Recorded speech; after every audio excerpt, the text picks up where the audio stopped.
오늘은 왕으로 오셔서 목자가 되신다. 한번 따라해 보겠습니다. 왕으로 오셔서 목자가 되신다. 그런 제목으로 같이 말씀을 나누도록 그렇게 하겠습니다. 오늘은 대림절 네 번째 주일입니다. 대림절은 기다리는 절기입니다. 아기 예수님을 기다리는 절기이고, 또한 언젠가 이 땅에 다시 오실 재림의 주님을 기다리는 절기입니다. 그래서 이스라엘 백성들, 특별히 초대 교인들은 마라나타라고 이야기했습니다. 주님 어서 오시옵소서라고 예배 시간마다 고백하였습니다. 기다림, 그것이 대림절의 의미입니다. 구약의 유대인들도 누군가를 간절히 기다렸습니다. 누굴 기다렸겠습니까? 메시아를 기다렸습니다. 다윗의 후손 가운데 구원자가 올 것을 기다렸습니다. 그 다윗의 후손 가운데 오시는 구원자를 메시아라고 불렀습니다. 우리가 지난 몇 달 동안 이사야, 예레미야 이런 예언서를 읽고 묵상해 왔습니다. 특별히 예레미야를 마지막 읽어가는 장면은 참 힘들었습니다. 왜냐하면 남유다가 어떻게 멸망했는지를 구체적으로 알려주었기 때문입니다. 예루살렘에 서 있었던 하나님의 성전이 무너졌습니다. 다윗이 세웠던 거대한 왕궁도 무너졌습니다. 성벽도 무너졌습니다. 그리고 이스라엘 백성들, 유다 백성들 정말 굴비 엮이듯이 엮여서 끌려갔습니다. 제가 유럽의 어느 박물관을 방문했는데 그 박물관에 이 벽에 부조라고 하지 않습니까? 벽이 있고 거기에 이렇게 작품을 만들어 놓은 부조를 영국 사람들이 떼와가지고 자기 박물관에 붙여놨어. 그것도 돈을 받고 들어가서 보라고. 그렇게 해서 제가 처음에 마음에 안 들었지만 들어가서 봤는데 거기에 유대인들이 끌려가는 모습이 조각되어 있습니다. 바벨론 왕이 내가 이렇게 유다를 치고 유다 백성들을 포로로 끌고 왔다, 그들 자랑하기 위해서 만들어 놓은 작품이 거기에 있었습니다. 참 여러 가지 생각이 들었습니다. 그렇게 바벨론으로 끌려갔어요. 얼마나 멸시천대를 받으면서 자유 없는 그런 포로 생활을 했는지 힘들고 어려웠습니다. 그 포로로 끌려간 백성들, 누굴 기다렸겠습니까? 메시아를 기다렸습니다. 포로 생활이 너무 힘들고 고달파서 메시아 기다립니다. 그렇게 메시아를 기다렸습니다. 그러면 예루살렘과 유다 땅에 남겨진 사람들은 편안했습니까? 엄청난 혼란을 겪었습니다. 바벨론 왕이 백성들을 끌고 가고, 특별히 여러분 유다의 제일 마지막 왕 이름이 무엇입니까? 시드기야를 끌고 갔는데 여러분 잘 아시죠? 두 눈을 빼버렸어요. 왕 앞에서 자식들을 쳐서 죽이고 두 눈을 빼버리고, 그리고 왕을 끌고 갔습니다. 그리고 백성들이 남겨졌습니다. 그 남겨진 백성 가운데 그다랴라고 하는 사람을 지도자로 세웠습니다. 백성들이 그 사람을 다 따라갔습니까? 아니요, 얼마 되지 않아서 이스마엘이라는 사람이 와서 그 임명된 그다랴를 목을 쳐서 죽여버립니다. 그리고 딴 나라로 도망갑니다. 이후에는 요하난이라고 하는 사람이 군대 장관들을 다 모아서 실제적인 통치자 역할을 했습니다. 그러나 그도 거기 오래 있지 않고 어디로 도망갑니까? 애굽으로 도망갑니다. 애굽으로 도망갈 때 이 예레미야 선지자도 붙잡아서 애굽으로 데리고 가버립니다. 남아있는 백성들은 혼란을 경험하고 있었습니다. 그것이 남유다 이스라엘 백성들의 상황이었습니다. 그 백성들 마음 가운데 간절한 기다림이 생기게 됩니다. 누구를 기다리는 기다림이 생겼겠습니까? 메시아를 기다리게 되었습니다. 구원자가 오셔서 이 혼란의 시대를 정리하고 우리를 이끌어주면 좋겠다. 메시아를 기다린다. 메시아 대망 사상이 생겨나게 되었습니다. 여러분, 우리나라도 참 역사의 굴곡을 많이 겪었습니다. 그 중에 가장 충격적인 사건 가운데 하나는 일본의 식민 지배를 받은 것입니다. 여기도 우리 권사님 중에서는 일본 식민지를 겪으신 분들이 계시죠? 그렇게 일본 식민지 정책으로 인해서 우리의 말도 빼앗기고 이름도 빼앗기고 처참히 살아가는 그때에 한 젊은 지식인이 있었습니다. 이육사라고 하는 분입니다. 여러분, 이육사는 원래 본명은 아닙니다. 그분이 대구에 있는 대구 형무소에 갇혀 있었을 때 죄수 번호가 264번이었습니다. 그래서 그의 필명, 작가의 이름이 이육사가 된 것입니다. 이분이 대구 형무소에 갇혀 있었습니다. 그때 그가 펜을 들어서 이 시대의 아픔을 바라보며 백성들이 갖고 있는 소망을 담아서 시 한 편을 적어서 내는데 그 시가 광야라고 하는 시입니다. 그 시의 제일 마지막 부분은 이렇게 되어 있습니다. 제가 화면에 띄워드렸는데요. 다시 천고의 뒤에 백마타가 오는 초인이 있어 이 광야에서 목 놓아 부르게 하리라 라고 했습니다. 이육사는 이제 그림 내려주시고요. 백마를 타고 오는 초인을 기다렸습니다. 이 백마 타고 오는 초인이 누굴 의미하겠습니까? 구원자를 이야기합니다. 이 시대를 이 답답한 이 상황에서 건져줄 그 백마 탄 초인이 오길 바란다라고 노래하였던 것입니다. 이스라엘 백성들도 마찬가지입니다. 메시아를 기다렸습니다. 다윗의 후손 가운데 메시아가 오시면 우리를 구원해 주실 것이다 기대하였습니다. 그 다윗의 후손 가운데 한 아기가 태어날 것을 그들은 기대했습니다. 그래서 이사야는 이렇게 노래합니다. 9장 6절 읽어보겠습니다. 같이 읽겠습니다. 시작. 이는 한 아기가 우리에게 낳고 한 아들을 우리에게 주신 바 되었는데 그의 어깨에는 정사를 메었고 그의 이름은 기묘자라 모사라 전능하신 하나님이라 영존하시는 아버지라 평강의 왕이라 할 것임이라. 아멘. 오늘 우리 찬양대가 처음에 어떤 찬양을 하던가요? 요 찬양을 그대로 하죠. 기묘라 모사라 이런 찬양을 하였습니다.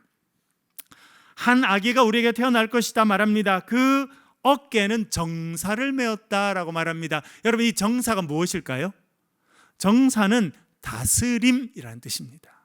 그러니까 한 아기가 태어났는데 아이 어깨 위에 계급장같이 올려져 있는 게 있더라는 겁니다. 그게 뭐냐면 다스림이 올려져 있더라는 거예요. 무슨 의미입니까? 이 아이가 뭘로 태어났다는 겁니까? 다스리는 사람으로, 왕으로 태어날 것이다, 그렇게 말해주고 있습니다. 그의 이름은, 그러니까 이 아이를 여러 가지 이름으로 부를 것이다, 그렇게 말해주는데 첫 번째 뭐라 말한다는 겁니까? 기묘라, 모사라, 전능하신 하나님이라, 영존하신 아버지라, 평강의 왕이라 할 것임이라. 첫 번째 기묘라고 하는 말이 나오죠. 놀라운 분이다 라고 하는 뜻입니다. 영어로는 wonderful, 아주 멋진 분, 아주 대단하신 분, 정말 우리가 감탄할 그런 분이다. 그것이 기묘라고 하는 말입니다. 그 다음에 모사라는 말이 나옵니다. 모사, 어떤 의미일까요? 모사는 왕이 있으면 그 왕 옆에서 지혜롭게 조언해 주는 사람을 모사라 이야기했습니다. 그래서 영어로는 counselor라고 이야기합니다. 지혜롭게 조언하는 사람을 말합니다.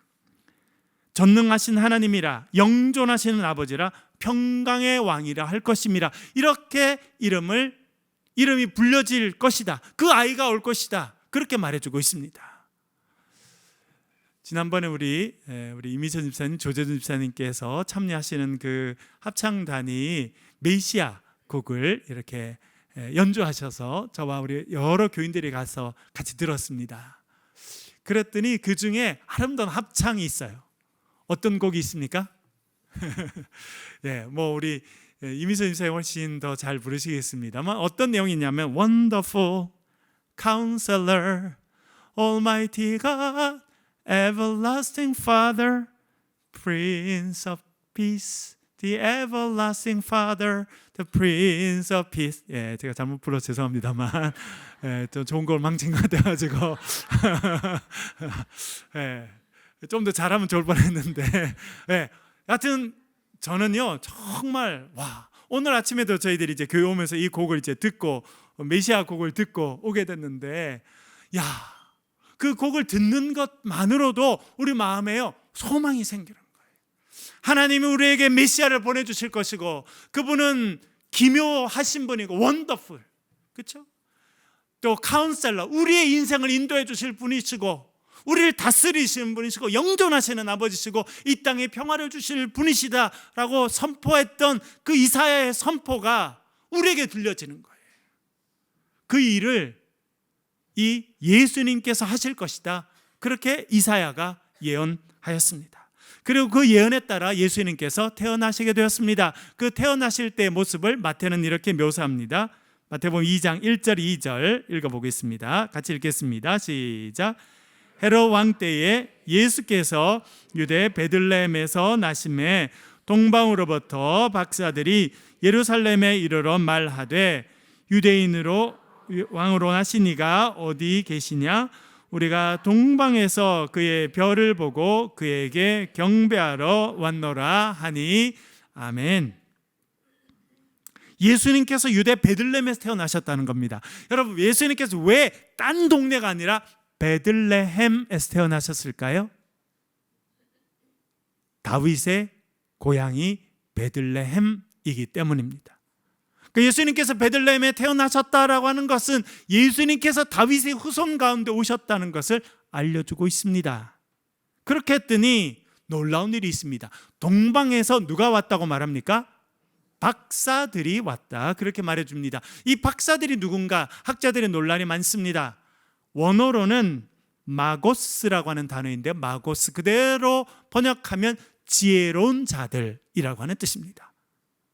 그러니까 이 지혜로운 자들, 공부를 많이 하고 또 학식이 있던 그 사람들은 하늘의 천체의 움직임, 그렇게 지금 말하면 천문학 이런 것을 공부하던 사람들이었다고 생각됩니다. 한 큰 별이 나타나고 그 별은 이 땅에 왕이 오셨다고 하는 것임을 그들이 깨닫게 됩니다. 그래서 그 별이 인도하는 걸 따라서 그들이 오게 되었다라고 말합니다. 그런데 여기서 중요한 표현이 있어요. 그건 뭐냐면 동방으로부터 박사들이 예루살렘에 이르게 되었다. 여러분, 최근에 우리가 예레미야를 공부했죠. 이스라엘 백성들, 이 유대 땅에 있던, 예루살렘에 있던 백성들은 어디로 끌려갑니까? 바벨론으로 끌려갑니다. 동방에 있는 많은 도시 가운데 가장 중요한 도시는 바벨론입니다. 제가 이번에 이것을 새롭게 생각하게 됐어요. 이스라엘 백성들 멸망했습니다. 하나님을 섬기지 않았습니다. 하나님의 말씀을 어겼습니다. 백성답게 살지 못했습니다. 그 결과로 나라가 망하게 되었고 그들이 바벨론으로 끌려가게 됐습니다. 동방으로 끌려가게 된 거예요. 가서 원하지 않는 노예 생활을 하게 됩니다. 바벨론의 왕을 섬기게 됩니다. 처참한 인생으로 살게 됐습니다. 그런데 예수님이 오시니까 어떤 일이 일어났다는 겁니까? 동방에 있는 지혜자들이 예루살렘으로 오게 되었다. 다시 말하면 예수님이 오시니까 역전의 역사가 일어났다는 거예요. 메시아가 오시니까, 예수님이 오시니까 이스라엘 백성 역사에 변화가 일어났다는 겁니다. 역전의 역사가 일어났다는 겁니다. 그전에는 망해서 동방으로 끌려갔어요. 바벨론으로 끌려갔습니다. 그러나 예수님께서 오시니까 이제 동방에 있던 자들이 예루살렘으로 와서 이 유대인의 왕을 경배하고 예배하게 되었다, 그렇게 말해주고 있는 것입니다. 이것이 주님께서 말씀하시는 구원의 역사구나. 그것은 무엇이냐면 예수님이 우리의 삶에 오시면 우리의 삶에 역전의 역사가 일어나게 될 줄 믿습니다. 여러분, 그래서 우리가 예수를 잘 믿는 것이 중요합니다. 예수를 마음에 심령에 모시고 살아가는 것이 너무 중요합니다. 왜냐하면 예수님께서 우리의 삶에 오시고 우리가 예수 그리스도를 메시아로 구주로 모시고 살아갈 때 우리 삶의 역전의 역사가 일어나게 될 줄로 믿습니다. 제가 예천에 있는 부대에 있을 때 꼭 생각나는 장면이 있습니다. 전에도 한번 말씀드렸습니다만 아주 하사분 가운데 아주 열심히 있는 하사 한 명이 있었어요. 얼마나 듬직한 청년인지 믿음도 좋고요, 또 교사로 봉사도 하고, 제가 필리핀으로 단기 선교 갈 때 거기도 따라가서 얼마나 열심히 하나님 일을 하는 청년인지 몰라요. 하사입니다. 그런데 하루는 누굴 데리고 왔냐면 자기 상관 소위 한 명을 데리고 왔어요. 그 소위는 우리나라의 소위 말하는 명문대 영문과 출신입니다. 아주 좋은 집안에서 태어났어요. 교육을 잘 받았습니다. 그런데 가정에서 상처를 많이 입어서 정신적인 어려움을 겪고 있었습니다. 그래서 대인기피증이 있고 두려움이 있는 거예요. 자기는 소위인데도 병들, 자기 부서에 있는 병들에게 명령하는 것을 너무 무서워하는 거예요. 마음의 병이 든 거죠.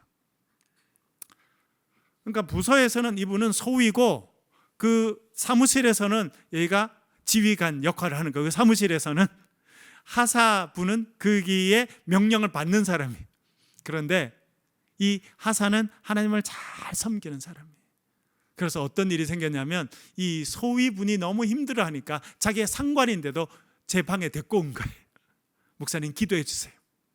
그래서 제가 그 다음에 그 소위로 있었던 그분을 오랫동안 기도해 주었습니다. 제가 유학을 마치고 장신대 교수로 와서도 그분이 장신대까지 찾아와서 제 기도를 받았던 적이 있었어요. 참 저의 마음에는 깊이 남았습니다. 한 명은 하사예요.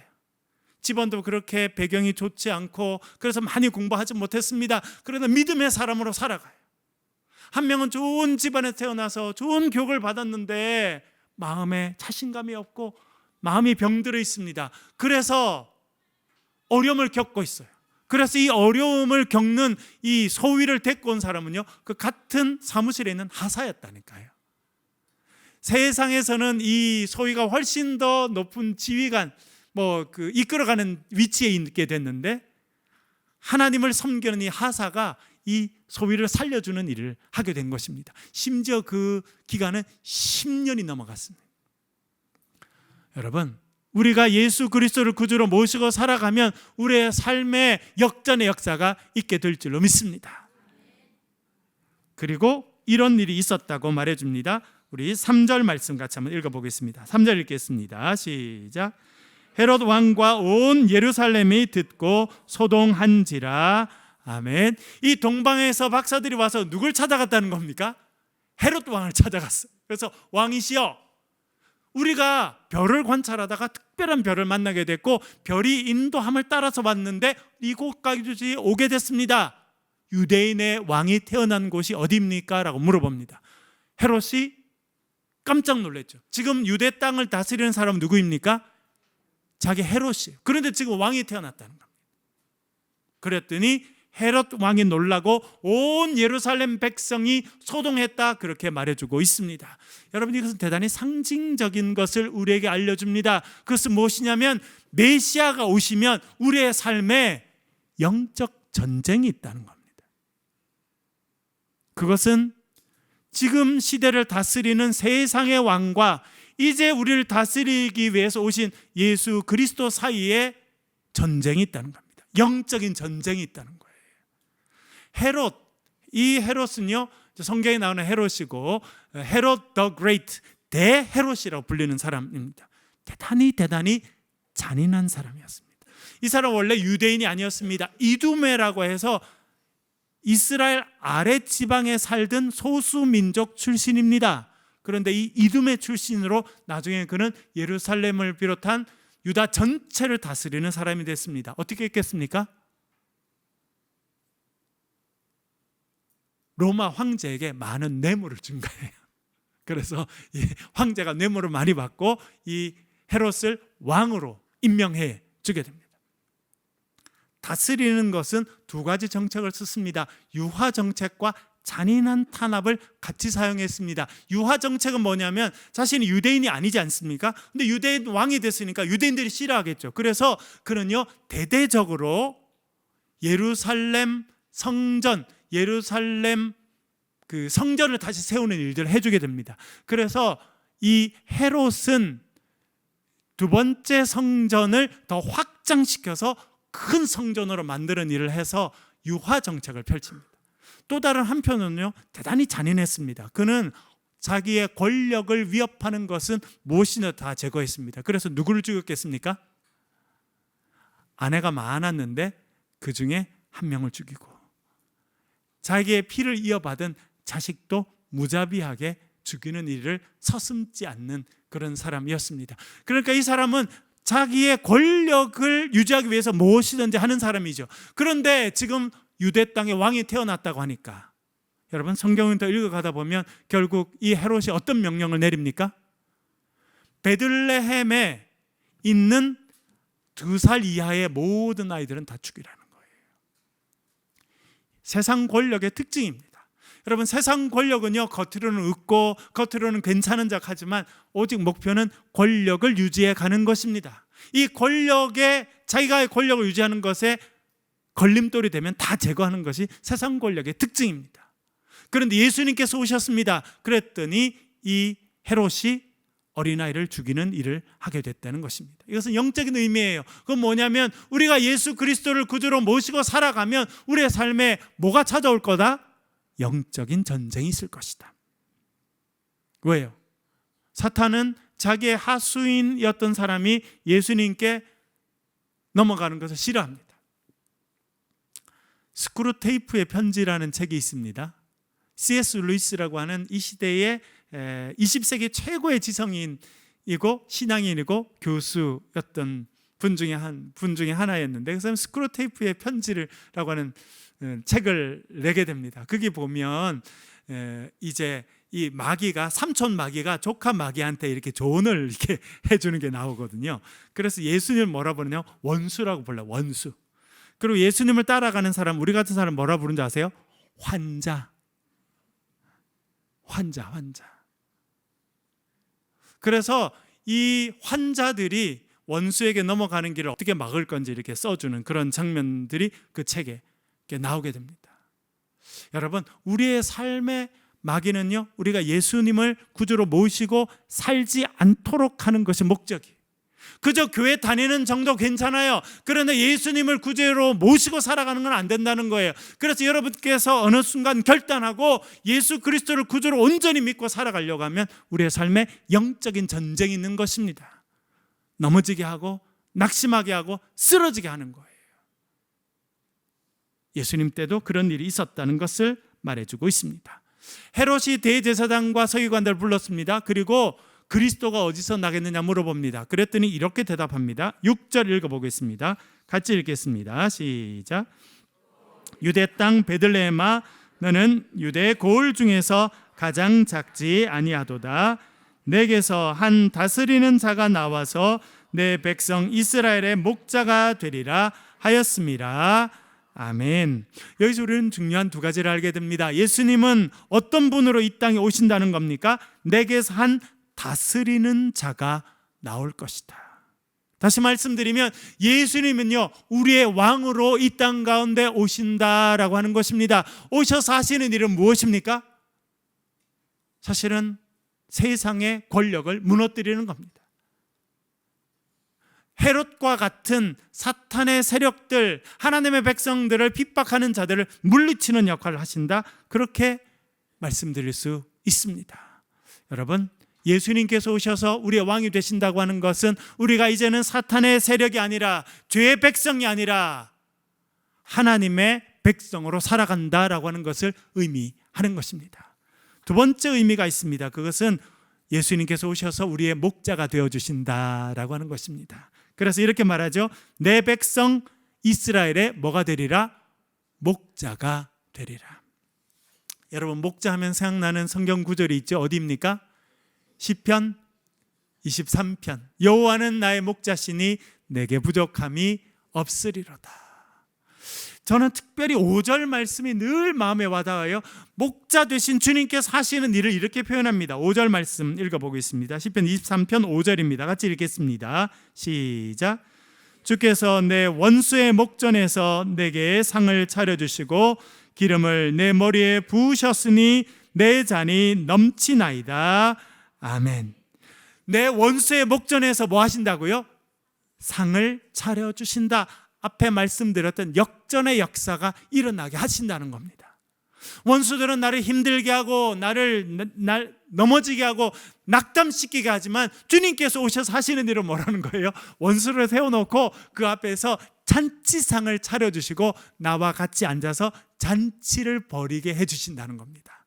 역전의 역사가 있게 하신다라고 하는 것입니다. 그리고 내 머리에 기름을 부어주시고 내 잔에는 뭘 채워주신다고 말씀하십니까? 포도주를 채워주신다는 거예요. 우리의 삶의 기쁨이 회복되고 우리의 삶의 소망이 회복되고 우리의 삶의 새로운 즐거움이 넘치게 해주실 것이다, 그렇게 말씀하고 있습니다. 여러분, 예수님께서 이 땅에 메시아로 찾아오십니다. 오늘 그 예수 그리스도를 여러분의 삶의 구주로 메시아로 다시 한번 맞아들이시길 바랍니다. 그래서 주님께서 여러분들의 왕이 되어주시고 목자가 되어주시는 은혜가 여러분의 삶에 충만하시기를 주의 이름으로 간절히 축원합니다.